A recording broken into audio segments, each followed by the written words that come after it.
नमस्ते. मी कांचन साक्षर भोसले, राहणार सोनगाव, तालुका बारामती, जिल्हा पुणे. सोनगावातील जी पारधी समाजाची लोक आहेत ते वारंवार मला त्रास देत होते. वारंवार माझ्यावर जीव घेणं हमला करत होते. तरी पोलीस प्रशासनाने एकदाही दखल घेतली नाही. अद्यापही आरोपींना अटक केली नाही. पोलीस प्रशासन वारंवार त्यांनाच पाठीशी घालतात.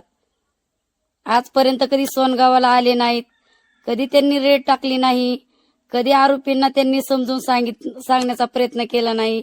मी 7-7 दिवस आमरण उपोषण केलेत, तरी मला कुठल्या प्रशासनाने न्याय दिला नाही.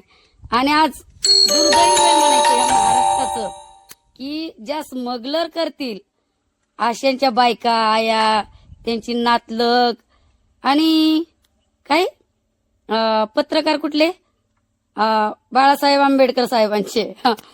वा रे वा वा. खरंच तुम्ही बाबासाहेब आंबेडकरांना मानता का? खरंच तुम्ही त्यांच्या संविधानावर नुसार चालता का? सांगा ना.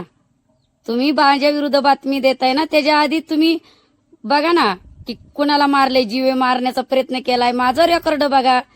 तुम्ही त्यांचं रेकॉर्ड बघा आणि मग बातम्या द्या ना. का आम्ही काहीच बोलत नाही, आम्हाला पाठिंबा नाही.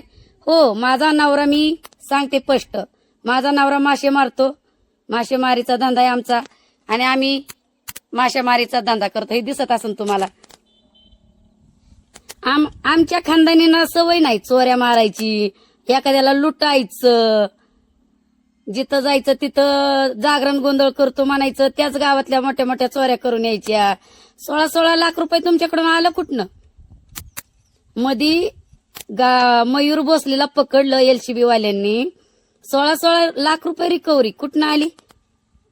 16 लाख रुपये भेटतात का नाचाय गेल्यावर? गांजा इकणाऱ्यांचं जी शीतल भोसले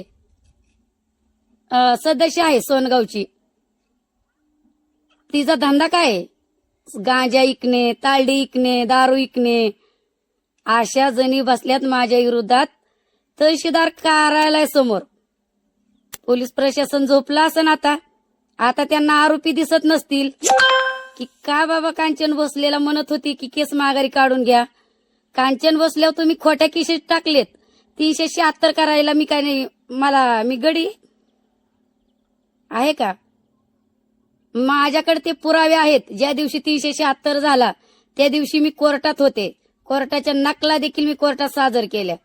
तेव्हा आम्ही नवरा बायको निर्दोष बाहेर आलो. खोटं कोण बोलतंय? पोलिस झोपलेत का? काय करतात पोलिस बारामतीचे? आम्ही जर बारामतीच्या पोलिसांना काय बोलायला गेलो की बारामतीच्या पोलिसांना खूप राग येतो. म्हणतात ना, खरं बोलल्यावर सख्खी आईला राग येतो. आता माझं पोलीस प्रशासनाला चॅलेंज आहे की कांचन भोसलेनी खरंच कोणाकडून काय रिश्वत घेतली का? कांचन भोसले का वारंवार खोटे गुन्हे दाखल होतात? का तुम्ही स्मगलरवाल्यांना पाठीशी घालताय? का तुम्ही अटक करत नाहीत? कुठला आधार आहे?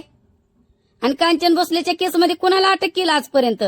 जसं कांचन भोसले येरवडा जेल भोगून आले नवरा बायको, माझ्या नवऱ्याच्या डोक्यावर परिणाम झालता. न बलात्कार करता खोट्या केशीमध्ये आम्हाला टाकलं आतमध्ये. हे पोलीस प्रशासन आहे का? तेव्हा का पोलिसांनी कोणाची चौकशी केली नाही? ती स्मगलर लोक आहेत. भांदास भोसले कोण आहे? पिक्या भोसले कोण आहे? उपलब्ध भोसले कोण आहे? का झोपलं होतं प्रशासन? जोकी उर्फ पद्मिनी, काय पार्वती आणि सुरेखा भोसले साबणाने धुलेले आहेत. साबणाने. पोलीस प्रशासनाला सुद्धा वाटत नाही की ही सावाचे आहेत का? पोलीस प्रशासन त्यांच्या घरी जातं, भाट्या काढतं. त्याचे फोटो आहेत माझ्याकडे, व्हिडिओ रेकॉर्डिंग आहेत. खोटं बोलतात का? पोलिस जर त्यांच्या घरी गेले तर तलवारीने कुऱ्हाडीने माराय उठतात पोलिसांना. आणि काय म्हणतात, त्या बाई पोलिसांवर दबाव आणते का? पोलिसांनी काय चांगलं काम केले आजपर्यंत?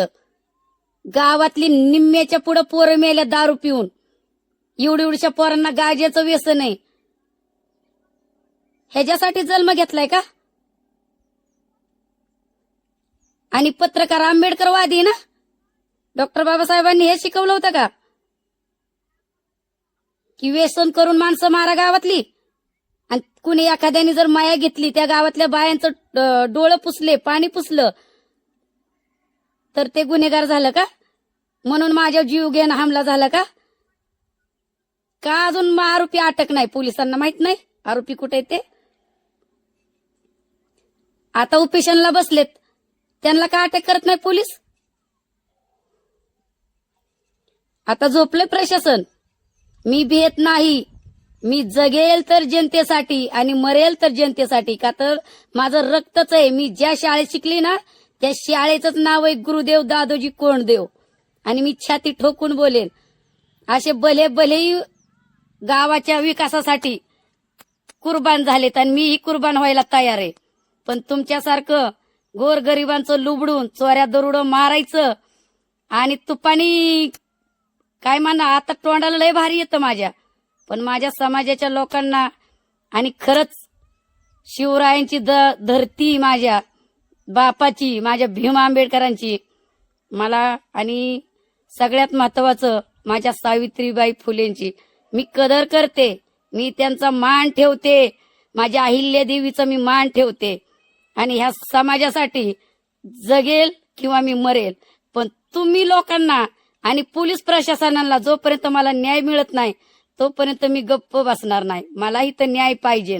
आणि हा अजितदादा पवार सर, तुम्ही खरंच बोलत होता की ही वनातली जात गावात आल्यावर गावातली लोक बरबाद करतील. खरंच मी तुमच्या विरोधात गेले आणि ह्या लोकांना म्हटलं गाव सुधरण, मुलं शिक्षण करतील, पण त्याच्या लायकीची नाही सर, मला माफ करा. खरंच कुठं बोलत नसन, पण मी लाईव्ह तुमच्या समोर बोलते.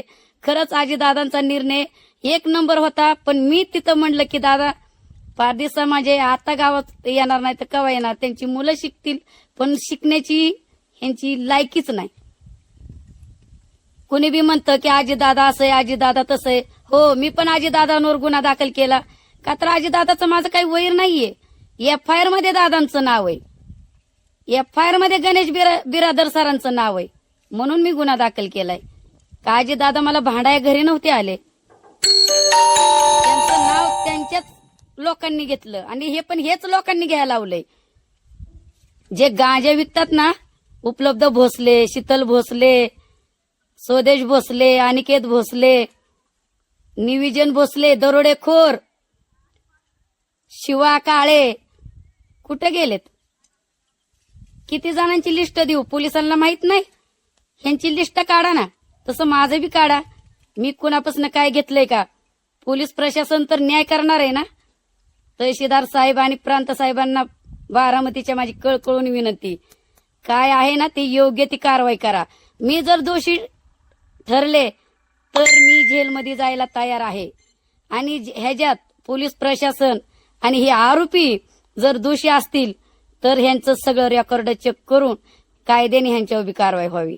आणि ह्यांचे जे CR नंबर आहेत, जे मोबाईलचे, की ज्या दिवशी मी गुन्हा दाखल म्हणजे मला मारहाण झालती त्या दिवशी कुणाकुणाचे किती जर आरोपींचे फोन पोलीस अधिकाऱ्यांना आलते आणि त्यांनी कुठल्या पद्धतीने गुन्हा दाखल करून घेतलाय आणि मला न विचारता हे पण बघाव, हे पण CID काढाव. जे दवाखान्यात होते